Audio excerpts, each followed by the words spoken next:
What's up sa mga kahombre ko dyan? Magkakausap na naman nga pala to. At syempre mga kahombre ko, alam nyo na, today is the day kung saan atin pong tatalakayin ang panibago na namang issue between Jomar Lovena at Vabeline Gorens, mga kahombre ko. Silang dalawa ho ay magpartner. Meron din silang anak, parehas sa social media influencer. Si Jomar ay isa sa pinakamalalakas at matataas at pinakamatatagal na sa mundo ng social media. Ngunit nagkaroon ho sila ng issue ngayon kung saan lumabas na ang tunay na ugali kuno, no, ni Jomar Lovena ayon sa kanyang partner. Di umano yan, mga kahombre ko, kasi again, hindi naman tayo involved dyan. Kumbaga tayo nagbibigay lang ng update bilang creators din sila, creator din ako, so deserve ng mga tao na malaman din yung side natin, tama? At syempre, alam mo na kung bakit.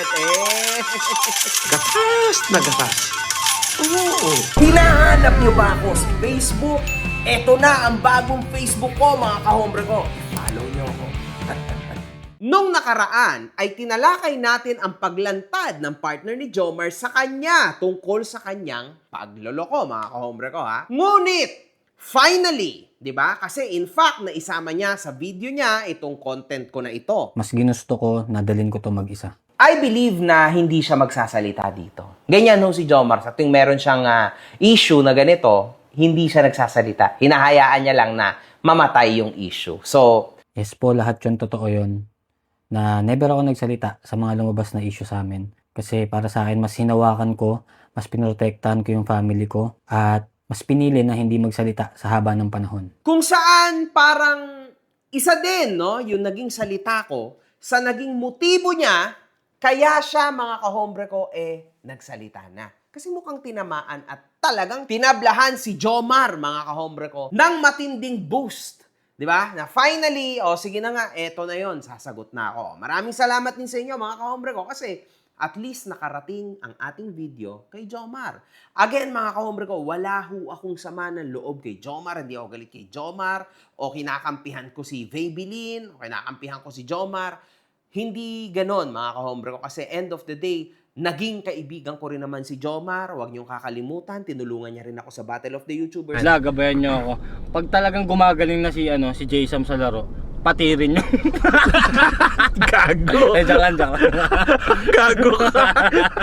Joke lang. Wala naman akong masamang tinapay dito, ngunit tatalakayin lang natin to, mga kahombre ko, okay? Okay. Nagsimula ang video sa paghingi ng tawad ni Jomar Lovena, mga kahombre ko. Inamin niya na totoo ang lahat at siya ang dahilan kung ba't sila humantong sa ganitong sitwasyon.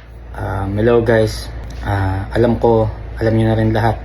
Unang-una sa lahat, humihingi ako ng sorry sa mga nadamay, sa mga na-disappoint, at sa mga nasaktan, lalong-lalo na po dun sa ex-partner ko, na nanay ng anak ko. And bago po ako magsalita, gusto ko pong sabihin sa inyo na yes po, nag-cheat po ako, naloko ko yung partner ko, at totoo po yun lahat. At inaamin ko po yun sa inyo lahat. And I take full responsibility po sa lahat ng mga nangyari. Magsasalita po ako, hindi para linisin yung pangalan ko. Dahil yes, kahit saan tignan po, mali po yung ginawa ko. Pero after almost 3 years, siguro need ko na rin mapahayag yung side ko sa lahat ng mga nangyari at mga lumabas na issue sa amin. Sa haba ng panahon, mas pinili kong itago to at mas pinili kong hawakan mag-isa. Pero lahat po ng nagawa kong kasalanan sa kanya is parte na ng nakaraan namin. At hindi rin po totoo na ngayon niya lang nalaman to lahat. Okay, so pinalalabas ho ni Jomar dito, mga kahombre ko, na matagal na rin daw talagang alam ni Vabeline na siya'y nagloloko sa kanya. So in the first place, aminado naman siya, no, na siya'y manloloko sa kanyang partner at sa kanyang anak, mga kahombre ko. So doon pa lang, makikitaan natin ng konting ball si Jomar, no? Medyo maitatabi na natin siya doon sa mga influencers na mga mapagmalinis. At least ngayon, umamin yung tao, nakita natin ngayon, mga kahombre ko, na at least totoo yung sinasabi ni Vabeline at totoo din siya sa kanyang sarili. Ngunit, ito ang katanungan, mga kahombre ko. Siya ba'y umamin sa kanyang kasalanan ngayon dahil totoong gusto na niyang umamin o kaya umamin lang siya dahil ipit na siya sa sitwasyon na binigay sa kanya ni Vaybelline at lalong-lalo na lumabas na rin siya sa channel ni Makagaga. What's up, man? Hindi kaya yon na naging motibo niya rin, mga kahombre ko sa isang banda? Kayo, ano sa tingin nyo? At ayon din ho kay Jomar, Yung relasyon po namin is naging on and off sa mga nagdaang panahon. At madalas mag-away kami is sa family ko, sa anak ko, na mas madalas namin pag-awayan. Kung mapapansin nyo, hindi ko na ipopost yung anak ko na yun, si Yomar, sa loob ng mahabang panahon. Kung may ipopost ko man siya, birthday niya lang, at Pasko, or bagong taon. Kaya maraming hindi nakakaalam na meron pa akong isang anak. Bakit ba kami naging on and off dati? Nasasaktan lang din ako sa naging treatment niya sa magulang ko, sa anak ko, na lagi namin pinag-aawayan. At tumantong doon na kailangan kong tiisin yung isa kong anak para lang hindi kami mag-away. Alam ko madaming magagalit sa akin dito, pero yes, opo, ayun yung desisyon na ginawa ko dati. Tinis ko yung anak ko, inato place ko siya sa buhay namin. so dito mga kahombre ko, pinaliwanag niya naman no, kung bakit daw on and off ang kanilang relasyon. Kaso lang mga kahombre ko, walang patunay si Jomar sa mga aligasyon niya na ito. Alam mo, paring Jomar, sa totoo lang, baka nagkakamali ka rin dito sa part na to. Kasi dapat, itong mga gantong bagay, hindi mo na dapat to sasabihin. Kasi yung video mo, nung umpisa, papunta sa pasensya na, sorry na, nagkamali ako. Unfortunately, after nun, nakita ng mga tao yung downside ng video mo na yon. Okay na yung naging starter. Kaso yung gitna at lalong-lalo na yung finisher, hindi naging maganda, Jomar. Kasi ngayon, ang siste niyan is, parang tinutulak mo na kaya mo nagawa yun, dahil sa mga kasalanan ni Goren sa'yo. Diba? I mean, lumalabas dito na parang may excuses ka kung bakit mo ginawa to, ha? So, ayon sa mga pahayag mo, parang ganun ang tinatakbo ng istorya na ito, Jomar.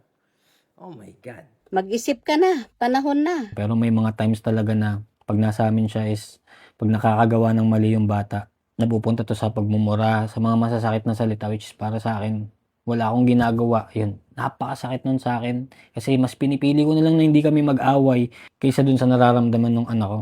Kaya yung mga time na yun, mas pinili ko na lang na pabayaan na lang siya dun sa kabila naming bahay. At padalan lagi ng pera, pagkain. Naintindihan ko naman siya na gusto niya lang disiplinahin yung bata, pero yung way niya kasi ng pagdidisiplina is para sa akin masakit kasi hindi ko kayang gawin yun sa anak ko and sa anak namin. Kaya siguro may mga times na yung bata is pupunta dun sa pamilya ng dati kong ex na tumayong magulang niya rin naman. At ayun talaga yung lagi namin pag-awayan at madawit palagi yung pangalan ng dati kong ex. And alam kong mali rin na gawin ni Yomar yun, pero siguro iniintindi ko na lang yun yun na lang yung way niya siguro para para maramdaman niya na meron siyang pamilya.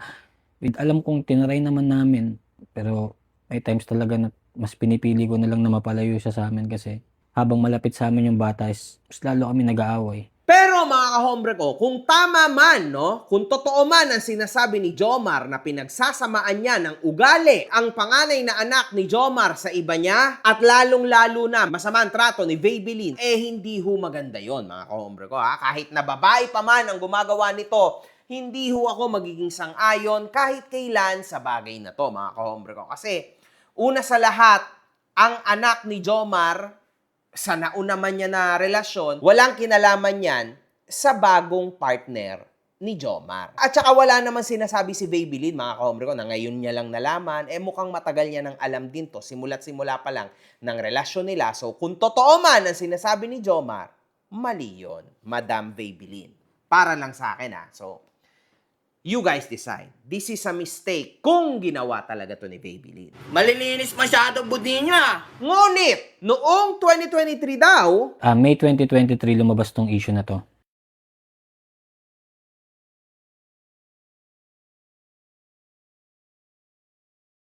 Nai-post niya kami nung dating partner ko sa vlog at umani ng sari-saring reaksyon, sari-saring pananaw, yung iba ipaninira. At dahilan para maging isang malaki tong issue ng taon na yun. At ang dahilan din sa malaking dagok sa buhay namin at ma-depress at malugmok kami. After ng lahat ng yan, mas minabuti namin na kausapin siya, yung ex-partner ko ng mama ko, para ipabura na yung post dahil sobrang laki na nung issue, dahil may mga nasisira ng tao. Minabuti namin kausapin siya na puntahan siya sa bahay, kausapin namin siya ng mama ko na burahin na. And pagpunta namin doon sa bahay namin, kasama yung mama ko, doon na nagsimula na pagmumurahin niya kami ng mama ko at sabihan ako ano-anong masasakit na salita.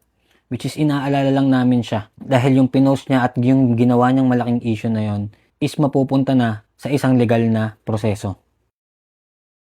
Kaya wala kaming inisip noon mga araw na yun. Pabura na para matapos na and bawiin na lahat ng mga sinabi niya. Pero sa kabila ng lahat ng yon, pinagmumura niya kami ng mama ko na napakasakit sa akin kasi walang sino mang anak ang gustong makakita sa ganung sitwasyon ng mama ko. Bagkos na nahimik ako noon, mas sinabi ko, nag-aalala ako sa inyo, mas nag-aalala ako sa anak natin kung sakaling magkaroon to ng legal na proseso. Pero ganun yung nangyari. At mas tiniis ko na lang, mas inisip ko pa rin siya. Kasi kailangan niya ako sa mga araw na yun sa laban niya sa buhay niya. Sa kabila ng pagkalugmok namin at pagka-depress namin, mas pinili kong ayusin, magmakaawa sa kabila na wag nang ituloy yung legal na proseso na yun. Alang-alang sa amin at sa anak ko, kay Seti. Nagpapasalamat ako doon dahil napatawad kami ng kabila at hinayaan na lang ang mga nangyari. At para hindi na ituloy yung legal na proseso na gagawin nila. At para ma-post ko to.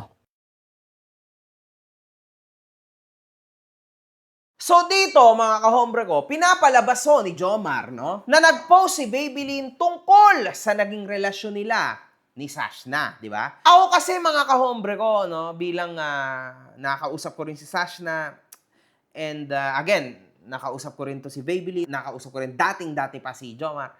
Nakikita ko kasi mga kahombre ko, ako, no, sa mga mata ko, wala naman akong idea, wala naman silang kino-confirm sa akin na kahit na ano.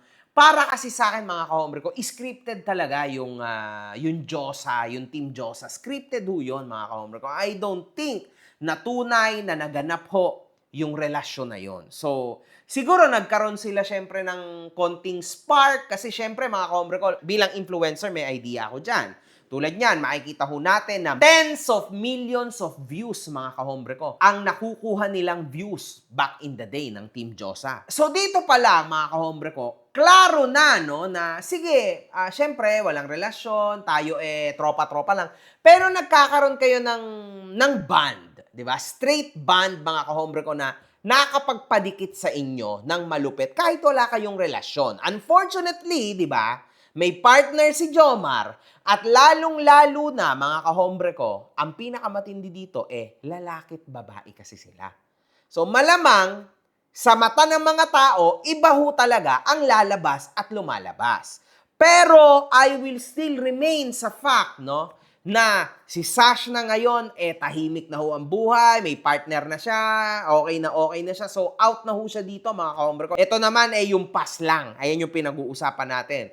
Si Jomar, medyo trembling ho ang kanyang sitwasyon, lalo na sa kanyang puso. Ngunit, I will still stick sa aking idea, mga kahombre ko, na scripted lang yung Team Diyosa. Hanggang doon na lang yan, Nai-post niya kami nung dating partner ko sa vlog at umani ng sari-saring reaksyon, sari-saring pananaw, yung iba ipaninira. At dahilan para maging isang malaki tong issue ng taon na yun. At ang dahilan din sa malaking dagok sa buhay namin at ma-depress at malugmok kami. After ng lahat ng yan, mas minabuti namin na kausapin siya, yung ex-partner ko ng mama ko, para ipabura na yung post dahil sobrang laki na nung issue dahil may mga nasisira ng tao. Kung ikinagalit ho ito ni Babylin, mga kahombre ko, kung sakali man, no, na totoo tong sinabi na ito ni Jomar, grabe na yun. Kasi alam mo naman, obviously, trabaho yan.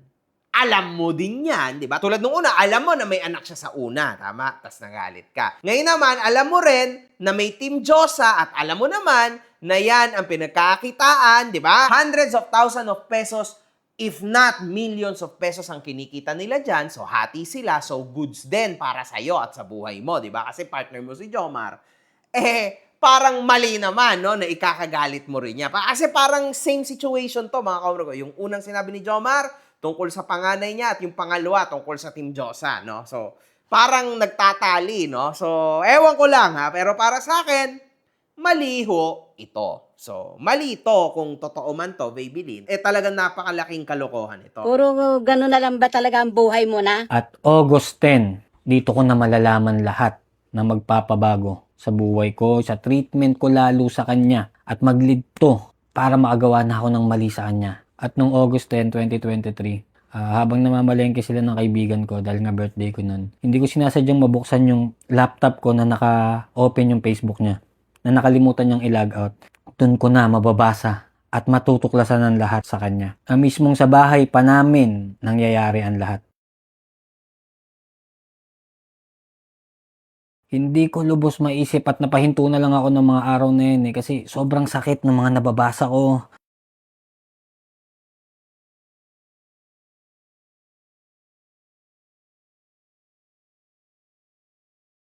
Yung video na mismo na siya yung nagbibideo na sweet sila dun sa mismong bahay namin.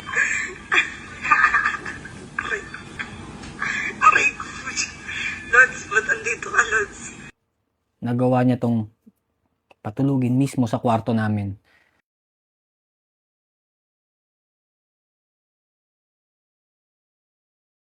Napatigil ako, hindi ko alam yung gagawin ko, hindi ko alam yung mararamdaman ko ng mga oras na yon. So ito daw mga kahombre ko, yung convo ni Babylin sa kanyang mga kalandian, mga kahombre ko. Ating basahin ho ang iilan-ilan, mga kahombre ko. Grabe to mga kahombre ko, tingnan nyo, miss ko na alaga mo. Oh my God, grabe. Ayaw mo naman umuwi sa akin eh. La, hindi pwede baby, promise. Kung wala akong ganap, saka ayusin ko yan sa'yo. Ang saya kaya, meka wrestling bago matulog, nakakamiss. Wow, grabe ho itong mga conversation na to. Ginang-ina, di ano pa ginagawa? Nagkakantutan. Highs, puntahan kaya kita dyan. Charot. Wow, mukhang matindi hong bembangan to mga kahombre ko ha. Well, sa nababasa lang natin ha. Okay? Nangyari pa talaga yan, puta. So ito pa ho yung paglalandi nila mga kahombre ko. Naiwan ko pang wallet ko, binalikan ko sa baba si kuya. O sige, akyat na lang tayo agad. Si Seti, sleep na ba? Nako mga kahombre ko, ang tindi ho nito. Oo. Anyway, mga kahombre ko, after nyan, pinakita naman din ni Jomar yung pagko-confront nila ni Babylin. Happy birthday! Piliin mo palaging sumaya. Sana makahanap ka ng babaeng magmamahal sa'yo nang higit pa sa'kin. Magsama kayo ni ganito, ganyan. Pumayag sa pamamahay nating makipag-sex sa'yo. Siguro yun yung ibig niya sabihin. Aba talaga. Wala naman talaga kaya wag mong ipilit. At 3 beses lang kaming nagkita. Kawawa sa iyong anak ko. Putang ina, nakikita niya. Bla bla bla. So, oh my God. Grabe ho ito, mga kahombre ko. Wala kayong Diyos! So, ibig sabihin, parang nakita, mga kahombre ko, ni Jomar, di ba, with this conversation, kasi yan, kinonfront niya, na parang nag-cheat ho itong si Babylin. Ayon sa kanilang mga usapan, parang tumaas, di ba? Parang nakipag-wrestling daw, kung ano man.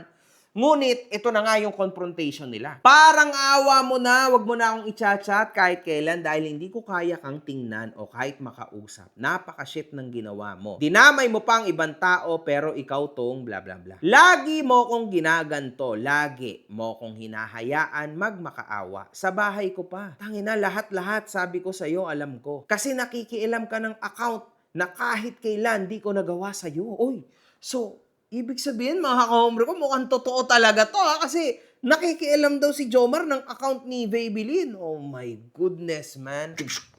Ha? At tinignan ko yung CCTV kasi sabi ko hindi niya kayang gawin to. Hindi niya magagawa sa akin yun kasi ako lang mahal nun. Nung makita ko na yung sa CCTV namin na hindi niya alam na gumagana yon, ako alam ko na gumagana yon. So pagbukas ko nun, dun ko na talaga napatunayan na may pumapasok talaga sa bahay namin. Hindi ko alam kung ano yung nararamdaman ko noong mga panahon na yon. Sobrang sakit lang kasi gusto ko sa akin lang siya. Gusto ko sa akin niya lang sinasabi yung mga bagay na yan. Gusto ko ako lang makakatanggap ng mga ganyan. So dito, mga kahombre ko, mukhang tinamaan ho talaga tayo ng lintik dito, mga kahombre ko, kasi meron talagang CCTV na nagpapatunay na talagang tumaas, mga kahombre ko, yung artista na sinasabi ni Jomar. At mukhang may nangyayari ho dito, mga kahombre ko. Diyos ko, nakakahiya ho ito, mga kahombre ko. Kantutan pa, more.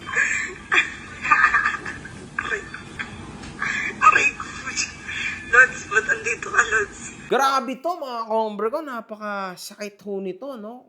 Grabe, and to think na may anak sila, tas kung totoo man to, no? Allegedly, kung totoo man ito, napakasakit ho nito mga kahombre ko kasi mismong sa bahay pa nila niya ito ginawa. Oh my goodness, man. Wala na, kantutan mo na. Dagdag pa ni Jomar, Hindi kami perpekto. Nagkamali siya, nagkamali ako. Siguro time na para ayusin. Kaya bago matapos yung 2024, gusto ko nang ayusin yung pamilya ko. Pero yung pagdating ng 2025, doon niya na nalaman lahat ng mga ginagawa ko sa nakaraan ko.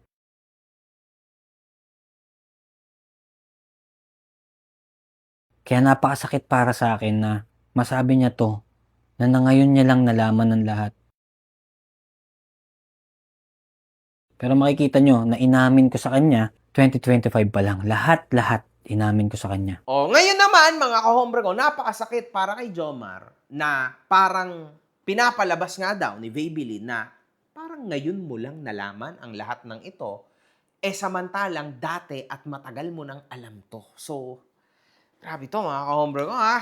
Oh my goodness. Yan ang totoo. Napakarami ho ng mga OFW na talagang nag-iisip, no, kung paano nila mapapadala ng secured at lalong-lalo na sa murang halaga ang kanilang hard-earned money. Buti na lang talaga na andito at dumating ang Tap Send. Kasi ang ating mga OFW, hindi nyo na ho kailangan, no, na umalis pa sa inyong bahay, mag-aksepa ng oras sa mahabang pila. Wala na pong ganun ngayon.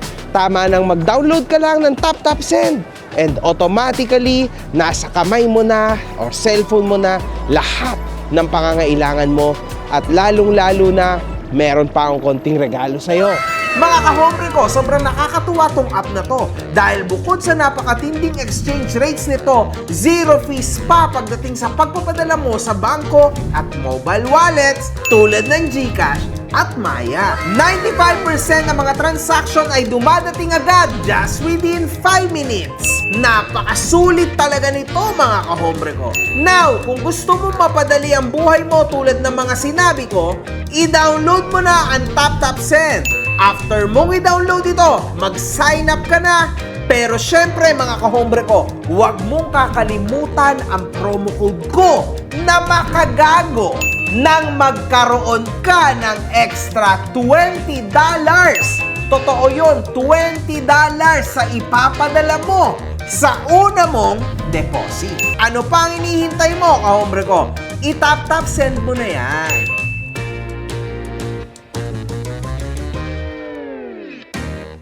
Nag-post to si Babylin Gorens ng kanyang sagot sa video ni Jomar. April 2023, naghiwalay kami, which is issue niya noon kay Sashna. Walang ganap sa kanila pero nagloloko na siya noon. Kaya kumausap ako ng iba kasi nagmamakaawa ako makipag-ayos sa kanya. Ayaw niya. 2020 pa lang niloloko niya na ako. Bukas, ipapakita ko lahat. Grabe, binaliktad pa ako. Ako mismong umamin sa kanya na may nakausap akong iba kasi nakikipag-ayos siya. Di niya malalaman yan if hindi ako mismo ang nagsabi sa kanya. So yun mga kahombre ko, napakatindi ho nito, no? So mukhang may alam naman din si Jomar na niloko nga din siya talaga nito si Babylin. Ngunit ang hirap naman sabihin na niloko mga kahombre ko kasi nga on and off sila. So obviously hindi rin naman ata sila kasal, di ba? Kumbaga, they are free to do what they wanna do. Kunwari, nag-break sila, di nag-break sila. Kasi hindi naman sila kasal, mga kahombre ko. Yung tipong syempre, mga kahombre ko, kapag kasal ka na, yun yung hindi ka na pwede makipag-break. Kumbaga, yun na yun. Itong mga to, mga kahombre ko, hindi naman ata sila kasal. Isa lang ang kanilang pinagkokonektahan, yun na yung kanilang anak. Pero syempre, mga kahombre ko, no? Siguro yung anak niya na yon, yung bata, which anak nila ni Jomar, sa tingin ko, matotrauma yon kung sakaling nakakita ng ibang lalaki, di ba, sa kwarto nila ng tatay niya na si Jomar, tsaka ito si Babylin. I don't know, man. Sobrang hirap nito, actually. Sobrang hirap. And actually, mga kahombre ko, alam nyo, itong away nila na ito sa social media, tinatalakay natin to. Kasi influencers kami. Normal lang yon, okay? Wala Pinablish nila Ganun talaga. Pero alam nyo mga ka-hombre ko, yung totoong nagsasuffer dito at parang binabaston minuminuto, yung kanilang anak mga ka-hombre ko. Sa kahihiyan to mga ka-hombre ko, nakakaawa yung anak nyong dalawa. Kasi kung totoo man tong inilabas ni Jomar at ngayon nagdudurugan kayo, naglalabasan kayo ng baho ng bawat isa, then ito nakakaiyak. Sa totoo lang. Sakit ang ulo ko sa inyo Dagdag pa niya, mga ka-hombre ko. Cheater daw ako, sana mapagtanggol niyo siya after April 8, 2023, iniwan niya ako. Ilang beses ako nagmamakaawa sa kanya. Pumupunta ako sa bahay ng mama niya para magmakaawa sa kanya. Was even begging on my knees. Na magkaayos kami kasi ang tanging gusto ko lang magkaayos. Siya mismo nagsabing magmahal ng iba para di ko na siya kulitin. Oh my God. Magkaiba kami! Siya niloloko niya ako habang kami. Never ako nakipaghiwalay sa kanya sa 5 years namin para humarot. Binaliwala niya ako ng mga oras at araw na yun. Di siya nagparamdam ng 2 buwan. Halos! Tapos pag lumande, cheater, hiniwalayan niya ni. Paano naging cheater? Paanong same kami? Laro ba kayo? Iniwan nga niya ako para sumama sa iba. Sa bagay, may point to mga ka-hombre ko Para alam mo, yung tiniis ko, naging mabuti ako sa inyo, minahal kita. Yung pinakamasakit at pinakaayoko, tiniis ko yon para lang sa atin. Kahit kailan di kita nilaglag sa magulang ko. Kahit kailan hindi ko hinayaan magsalita na masama about sa'yo.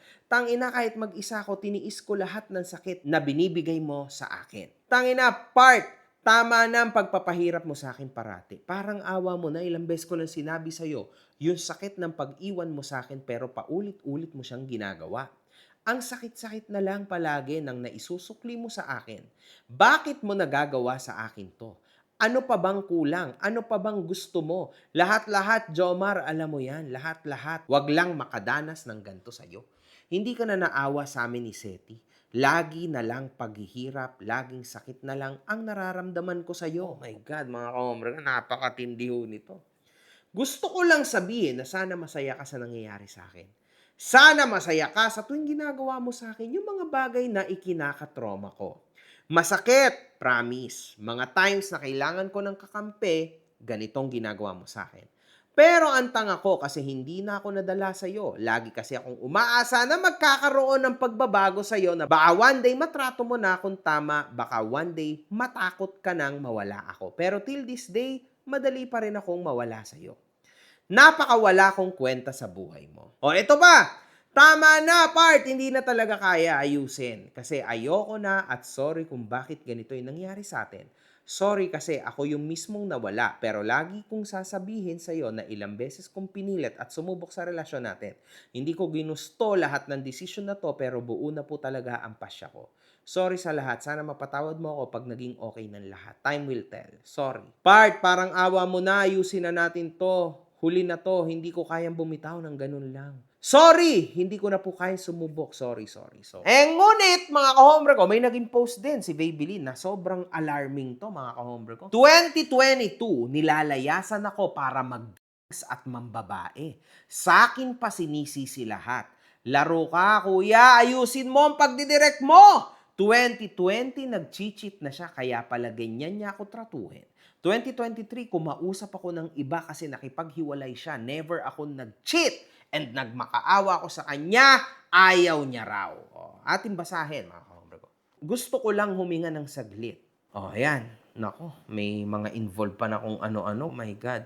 Tindi ho nito. Mga ka-hombre, promise, tinitrigger mo ako, Diyos ko.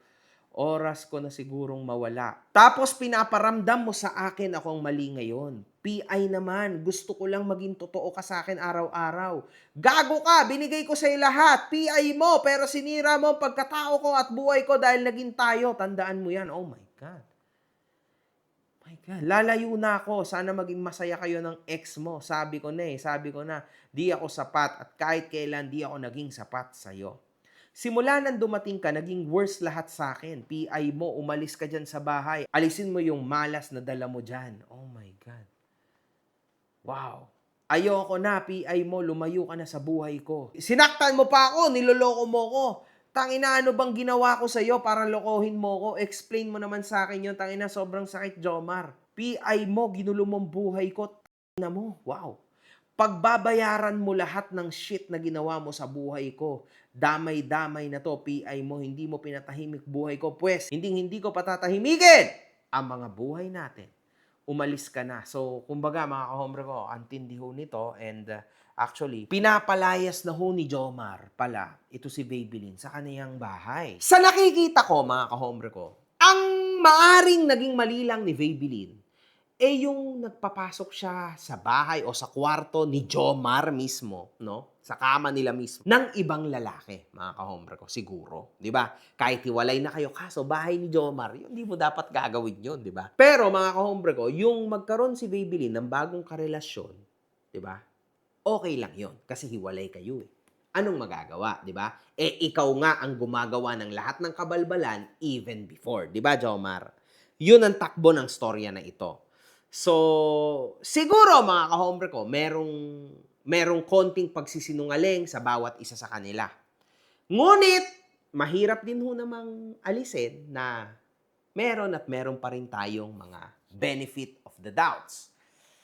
Tingnan na lang natin mga kahombre ko kung ano pang magiging update sa istorya na to. Ngunit para sa akin mga kahombre ko, no, ang pinakamaganda nyong gawin guys, mag-usap na lang kayo kasi wala naman na to relasyon na to, sinira nyo na totally, lahat-lahat.